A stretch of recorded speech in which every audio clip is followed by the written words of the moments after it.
மத்திய குழுவினரின் பாதுகாப்பிற்காக செல்லும் போலீசாரின் வாகனம் பின்னே வந்தது. அவசர கதியில் வந்த போலீசாரின் வாகனத்திற்கு திமுகவினர் வழிவிட மறுத்ததாக கூறப்படுகிறது.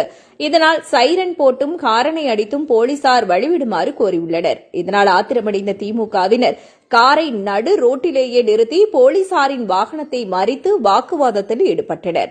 அப்போது இன்னும் 6 மாதம்தான் இருக்கிறது, யோசிச்சு பாத்துக்கோ, ஹாரன் அடிப்பியா நீ?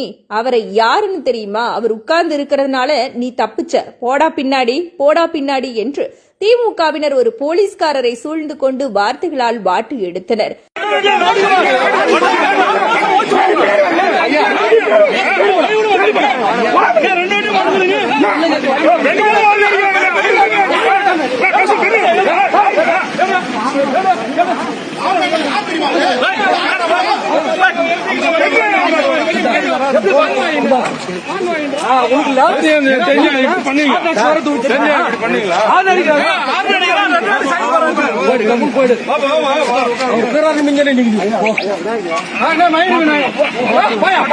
அப்போது காரில் இருந்து இறங்கிய திமுக எம்பி கதிரானந்தும் எதிரே இருப்பது ஒரு போலீஸ்காரர் என்பதை மறந்து பின்னே போ என்று மிரட்டியுள்ளார்.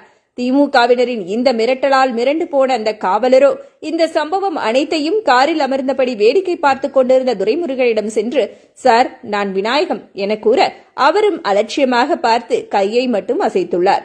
அப்போது பின்னே இருந்த திமுக நிர்வாகியை காவலரின் பெயரை தகாத வார்த்தையுடன் சேர்த்து உச்சரித்துவிட்டு காரில் ஏறி பறந்தனர்.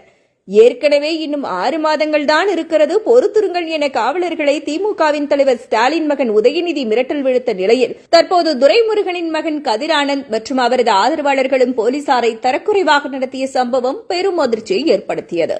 திமுகவினரின் இந்த செயல்களை பதிவு செய்த அங்கிருந்த ஒருவர் அதனை சமூக வலைதளங்களில் பதிவிட்டார். இதை பார்த்த நெட்டிசன்கள், ஆட்சியில் இல்லாத போதே திமுகவினர் இதுபோன்ற அராஜகங்களில் ஈடுபட்டு வருவதாகவும் பதவி வெறி தலைக்கு ஏறிடுச்சு போல என கமெண்ட்களை பதிவிட்டு வருகின்றனர்.